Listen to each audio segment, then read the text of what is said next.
क्या साल में अपन एक बार ईद बाज़ार भराते हैं यहाँ पर अपने औरंगाबाद में। औरंगाबाद के लोगों को जो है तो एंजॉय के लिए काफ़ी दूर जाना पड़ता है, कोई खुल्दाबाद जाते हैं, कोई महसमाल जाते हैं, कोई कहाँ पर जाते हैं। तो ये औरंगाबाद की जो फैमिलीज़ है उनके एंजॉयमेंट के लिए अपन हर साल जो है तो यहाँ पर आम खास मैदान में ईद बाज़ार भराते हैं। तो मैं लोगों से यही कहना चाहूँगा कि फैमिली के साथ आइए, विजिट करिए, एंजॉय करिए। जी, आप राइड के बारे में मैं आपको बता दूं, क्या औरंगाबाद की हिस्ट्री में आम खास मैदान ईद बाज़ार में पहली बार जो तो हमने इतनी सारी राइड्स लाए हैं। आज तक जो तो इतनी सारी राइड्स जो है तो ईद बाज़ार में नहीं आई। ये राइड्स लाने के पीछे जो तो हमको बहुत सारे एक्सपेंसेस होते हैं। आप ये देख रहे हैं, ये झूला हिंदुस्तान का सबसे बड़ा झूला है। आज हमने पहली बार इसको जो है तो आम खास मैदान में लॉन्च की है। इसके एक्सपेंसेस भी बहुत ज़्यादा है और इसका जो प्राइस होता है ख़रीदने का ये भी बहुत ज़्यादा है। इसके कारण हमको जो है तो रेट इसका थोड़ा सा ज़्यादा रखना पड़ा, और हमने इतना भी ज़्यादा नहीं रखे है कि पब्लिक को के जेब पे इसका जो है तो असर पड़े। इसका रेट जो है तो ऑल दूसरे जो हमारे एग्जीबिशन रहते हैं वहाँ पर इसका रेट 200 रुपीज़ रहता है, लेकिन अपने लोगों को देखते हुए, अपने एरिया को देखते हुए, उनके जेब पे ज़्यादा असर ना पड़े वो समझते हुए हमने इसका रेट जो है तो 70 रुपीज़ रखा है। मैं आपको एक बात बताता चलूँ, क्या हमारे जो झूले पे स्पीकर बजते हैं वहाँ पर हमने ऑलरेडी एक फॉर्मेट बना रखा है, टाइम टेबल बना रखा है अजान का और नमाज का। जब भी अजान का टाइम आता है हम स्पीकर को बंद कर देते हैं अजान के टाइम पे, और जो नमाज का टाइम रहता है उसमें हम स्पीकर को स्लो कर देते हैं, ज़्यादा ज़ोर से आवाज़ नहीं आती है। इसकी जिम्मेदार हम भी है और हमको आपसे ज़्यादा इसकी फ़िक्र है, क्योंकि हमारे सामने भी एक मस्जिद है और हमारे पीछे भी एक मस्जिद है। ये दोनों मस्जिदों का ध्यान रखते हुए हमने जिस आइटम पर हमारा जो है तो स्पीकर बजता है वहाँ पर हमने एक टाइम टेबल फॉर्मेट लगाया है। असर का टाइम, मगरिब का टाइम, ईशा का टाइम उस पर मेंशन करा है, और उस टाइम पर जो है तो हम स्पीकर अजान के टाइम पे बंद कर देते हैं और जो नमाज का टाइम रहता है उसमें स्लो कर देते हैं। लेकिन फिर भी हमने अपने लोगों को देखते हुए ये रेट डिसाइड करी है। और भी जो है तो 2 टॉन लगे हैं अभी के पीरियड में औरंगाबाद में। आप उनका रेट देखिए और हमारा रेट देखिए। उनका रेट कहीं 40 रुपये है, कहीं 50 रुपये, लेकिन फिर भी हमने जो है, और इतना आइटम आपको कोई भी ग्राउंड में नहीं दिखेंगे, इतना बड़ा सेटअप जो है वो आपको कोई भी एग्जीबिशन में नहीं मिलेगा। फिर भी हमने अपने लोगों को समझते हुए, अपने लोगों की भावना को समझते हुए रेट 30 रुपये रखे हैं। हमारे पास फायर एक्सटिंक्शन का पूरा कोटा मौजूद है। बारिश की वजह से जो है तो रात में हम उसके निकाल के रखते हैं। असल में ग्राउंड ओपन होने की वजह से यहाँ पर रात में चोरी ज़्यादा होती है, तो हम दिन में जो है तो फायर एक्सटिंक्शन बॉक्स है हमारे पास में जो है तो 25 हज़ार लीटर के जो पूल है, 2 हाउस है, ये भी हमारे पास में अवेलेबल है। तो दिन में जो है तो हम फायर एक्सटेंशन लगा के रखते हैं, रात में उसको निकाल के रखते हैं। हमारे पास में जो है तो ऑलरेडी फायर ब्रिगेड की परमिशन भी है, उसके बाद में इलेक्ट्रिसिटी इंस्पेक्टर की परमिशन भी है, PWD की परमिशन भी है।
वेलकम दोस्तों, स्वागत है आपका औरंगाबाद अपडेट्स में। यहाँ पे हमारे साथ में जो ईद बाज़ार के जो ऑनर है, खान अतीक अहमद, ईद बाज़ार मेले के ऑनर है, इन्होंने चलाने के लिए लिया है।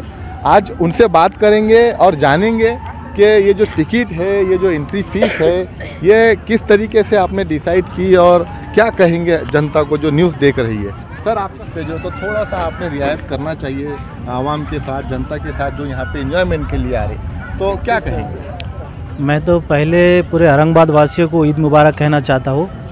और ये जो रेट डिसाइड होता है हमारा, इसका जगह का जो है तो ऑक्शन होता है, टेंडर होता है औकाफ बोर्ड में। ऑक्शन में सबसे ज़्यादा बोली जो लगाता है ये टेंडर उसी को मिलता है। लास्ट टाइम हमको टेंडर कम में मिला था तो हमने टिकट सिर्फ 10 रुपये रखा था, ज़्यादा लिए थे नहीं हमने।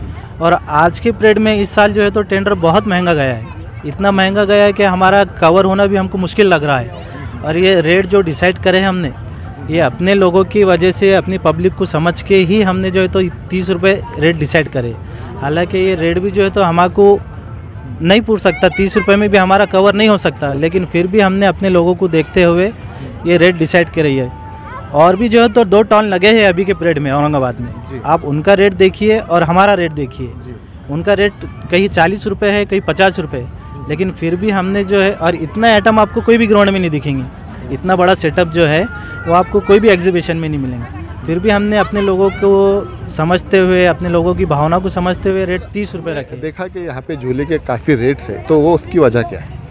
जी, आप राइड के बारे में मैं आपको बता दूं, क्या औरंगाबाद की हिस्ट्री में आम खास मैदान ईद बाज़ार में पहली बार जो तो हमने इतनी सारी राइड्स लाए हैं।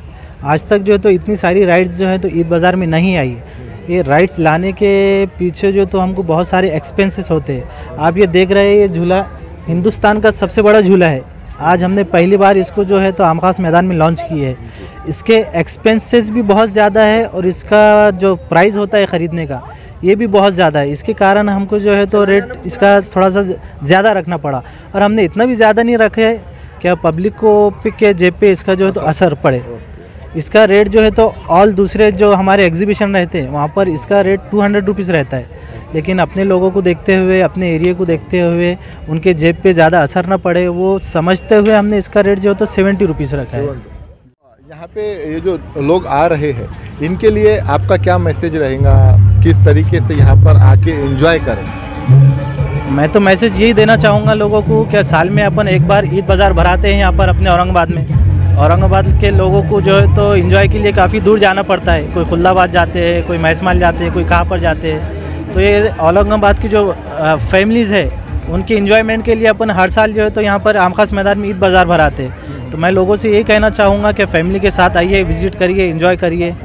हमने यहाँ पे जो है तो कुछ खाने के चीज़ें जो है तो ख़रीदी थी। जब मेरी फैमिली के साथ में आया था तो मुझे जो है तो रेट कुछ ज़्यादा यहाँ पे नज़र आ रहा है, बहुत ज़्यादा। जैसे एक पापड़ है तो उसका जो है तो 50 रुपया ये ले रहे।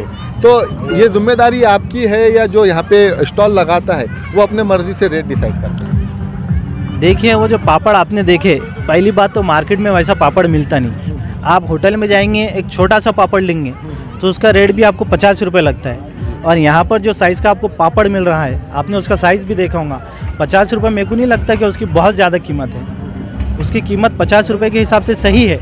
आप होटल में जाएंगे या कोई रेस्टोरेंट में जाएंगे, एक पापड़ लेंगे आप तो छोटा सा आप मसाला पापड़ मंगाएंगे, उसकी रेट भी आपको पता है क्या रहता है, काफ़ी ज़्यादा रहता है। और यहाँ तो हमको ऑलरेडी बहुत सारा खर्चा है, बहुत सारे एक्सपेंसेस है।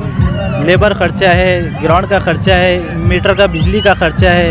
यहाँ पर मेन पावर है, कम से कम 200 से 250 मेन पावर है यहाँ पर। तो ये सीज़न आपका कैसा जा रहा है? अभी तो देखो अल्लाह की रहमत बरस रही है। अभी तो ऐसा समझो कि बहुत फ्लॉप सीज़न है। अभी जो महंगाई का दौर चल रहा है, जैसे हम अगर सिटी में भी देखें, मेले को छोड़कर हर चीज़ महंगी होती जा रही है दिन पे दिन, तो आप क्या महंगाई को दोष देंगे? ये जो मेला जो है अपना महंगा हो चुका है, तो महंगाई को दोष देंगे आप? बिल्कुल, इसमें तो महंगाई भी है, और दिन से दिन आप देखेंगे कि 2 साल पहले आप जो भी चीज़ लेने जाते थे उसका रेट क्या हुआ करता था, और आज के पीरियड में उसका रेट क्या है, काफ़ी डबल से ट्रिपल हो गया है। तो वो हिसाब से भी थोड़ा सा हमने लास्ट टाइम 10 रुपीज़ रखे थे, ये साल 30 रुपीज़ रखे। महंगाई के हिसाब से उसका रेट बढ़ा है। ओके, जैसे अभी 2 दिन पहले जो बारिश हुई उसमें बहुत सारा नुकसान हुआ। यहाँ पे जो बाहर के लोग आए हैं तो उनको आपके तरफ से कुछ मदद मिली या अभी उसी में गुजारा कर रहे हो? नहीं, हमारे तरफ से तो पूरा सपोर्ट रहता है उनको, उनका आने से लेके तो जाने तक पूरी जिम्मेदारी हमारी रहती है, उनको हमारा पूरा सपोर्ट रहता है। लेकिन अब देखो, नुकसान होना नहीं होना ये तो अल्लाह की तरफ की बात है, ये तो अपने हाथ में नहीं है। जो हो रहा हो तो उसको हम भी बर्दाश्त कर रहे, आप भी देख रहे, उसको कोई क्या कर सकता। बहुत सारे लोगों की ये शिकायतें भी थी कि जैसे आपके मेले के सामने जामा मस्जिद है, और जामा मस्जिद में जो यहाँ पे जो गाने बज रहे हैं जामा मस्जिद में बहुत साफ तौर पे सुनाई देते हैं। तो बहुत सारे लोगों की शिकायतें थी कि इन्होंने आवाज़ कम करना चाहिए, तो उसके ऊपर आपने क्या रोशनी डाली? देखो, इसके बारे में मैं आपको एक बात बताता चलूँ, क्या हमारे जो झूले पे स्पीकर बजते हैं वहाँ पर हमने ऑलरेडी एक फॉर्मेट बना रखा है, टाइम टेबल बना रखा है अजान का और नमाज का। जब भी अजान का टाइम आता है हम स्पीकर को बंद कर देते हैं अजान के टाइम पे, और जो नमाज का टाइम रहता है उसमें हम स्पीकर को स्लो कर देते हैं, ज़्यादा ज़ोर से आवाज़ नहीं आती। इसकी ज़िम्मेदार हम भी है और हमको आपसे ज़्यादा इसकी फ़िक्र है, क्योंकि हमारे सामने भी एक मस्जिद है और हमारे पीछे भी एक मस्जिद है। ये दोनों मस्जिदों का ध्यान रखते हुए हमने जिस आइटम पर हमारा जो है तो स्पीकर बजता है वहाँ पर हमने एक टाइम टेबल फॉर्मेट लगाया है। असर का टाइम, मगरिब का टाइम, ईशा का टाइम उस पर मेंशन करा है, और उस टाइम पर जो है तो हम स्पीकर अजान के टाइम पे बंद कर देते हैं और जो नमाज का टाइम रहता है उसमें स्लो कर देते हैं। जी कुछ साल पहले जो है तो फटाका बाज़ार लगा था औरंगपुरे पे, आपने देखा होगा। वहाँ पे बहुत भयानक आग लगी थी, जानी नुकसान नहीं हुआ था, माली नुकसान बहुत ज़्यादा हुआ था। तो उस टाइम पे महानगर पालिका ने एक इंस्ट्रक्शन के ऐसे कहीं पर भी मेले लगते हैं या ऐसा कुछ बाज़ार लगता है तो आपको उसकी सेफ्टी करना बहुत ज़रूरी है। लेकिन हमने देखा कि यहाँ पे जो है तो जो फायर इंस्ट्रक्शन है वो नज़र नहीं आ रहा है, तो इसके ऊपर आप क्या कहेंगे? जी, हमारे पास फायर एक्सटिंक्शन का पूरा कोटा मौजूद है। बारिश की वजह से जो है तो रात में हम उसकी निकाल के रखते हैं। असल में ग्राउंड ओपन होने की वजह से यहाँ पर रात में चोरी ज़्यादा होती है, तो हम दिन में जो है तो फायर एक्सटिंक्शन बॉक्स है हमारे पास में जो है तो 25 हज़ार लीटर के जो पूल है, 2 हाउस है, ये भी हमारे पास में अवेलेबल है। तो दिन में जो है तो हम फायर एक्सटेंशन लगा के रखते हैं, रात में उसको निकाल के रखते हैं। हमारे पास में जो है तो ऑलरेडी फायर ब्रिगेड की परमिशन भी है, उसके बाद में इलेक्ट्रिसिटी इंस्पेक्टर की परमिशन भी है, PWD की परमिशन भी है। जी, ये सारी परमिशन हम पहले निकाल लेते हैं। चलते चलते आपका नाम बता दीजिए। जी, मैं खान अतीक अहमद, ऑर्गेनाइज़र ईद बाज़ार आम खास मैदान औरंगाबाद। तो भाइयों आप देख रहे होंगे कि फिर से बारिश शुरू हो चुकी है। हम ईद मेले में मौजूद है, यहाँ के ऑनर से हमने बात की है कि किस तरीके से उन्होंने ये रेट डिसाइड किया है। तो मैं आपको बता दूं चलते चलते कि इनके जो अखराजात है उसको देखते हुए इन्होंने रेट डिसाइड किया है। इनको बिजली का खर्चा है, इनको पानी का खर्चा है। ये जो ऑप्शन हुआ था आम खास मैदान लेने का वो इस साल बहुत ज़्यादा खर्चे में इनको मिला है, इस वजह से ये रेट उस हिसाब से इन्होंने तय किए थे। अभी सबसे अपील है कि आप लोग आइए और अपना एंजॉयमेंट करिए। औरंगाबाद शहर में ये मेला लगा हुआ है आम खास मैदान में। मेरे चैनल को लाइक, सब्सक्राइब और शेयर करना मत भूलें। मैं हूँ असगर अली।